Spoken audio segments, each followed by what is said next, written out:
desk for us this afternoon.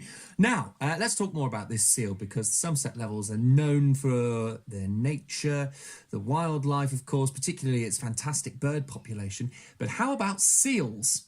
One was spotted lounging around, basking in the mud and the sun in a Somerset field 17 miles downriver from the sea. Carl Bovis, a nature photographer, spotted the animal.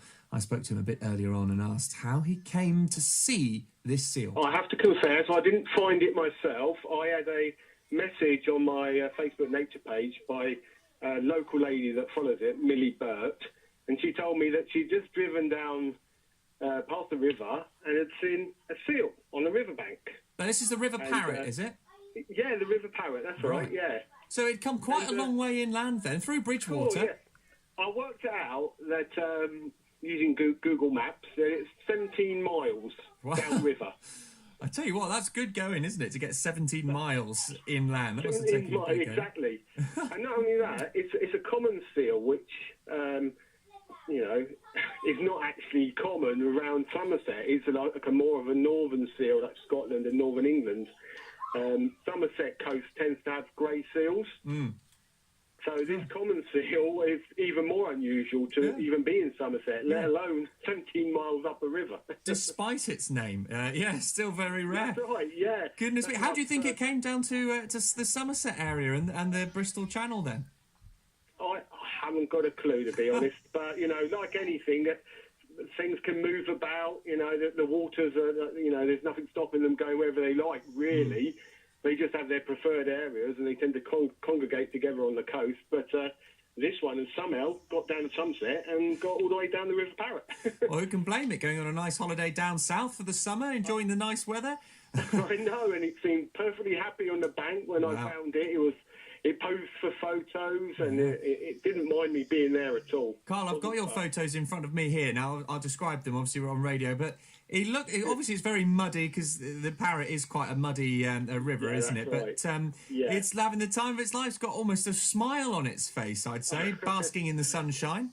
I know. It was loving it. It kept changing position, turning round, trying to get in the best spot, and where it was sat, I was there for about an hour, and the mud sort of dried out, and it came further down the bank to the wetter mud, and stopped there for a little bit. So I think it was probably overheating a little bit.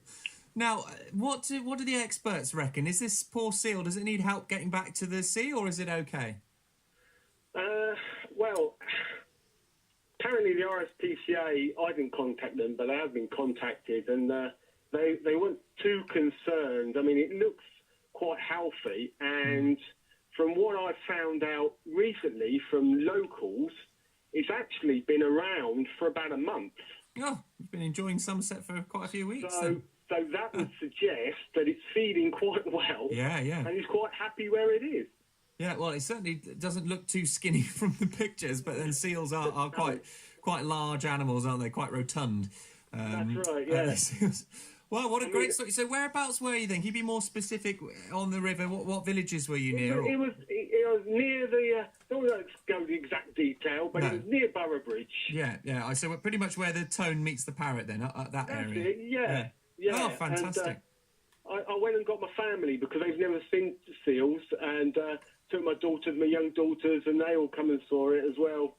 So it was we went to Scomber, Pembrokeshire, and to looking for seals about a month ago, and we couldn't find any, and then we find one literally a couple of miles from our house. They're toying with you. They are absolutely toying with me. Yeah, brilliant. Carl, it's been a pleasure speaking to you. Will you go back and try and photograph it again? I will have another go, see if I can find it. An evening time when it's a bit cooler, probably. Yeah, fair enough. It must be hot work out there with your camera and lugging all that equipment around the countryside. It is. Yeah, well, it's been great speaking to you, and do keep us posted if you see it again. Thank you very much, Charlie.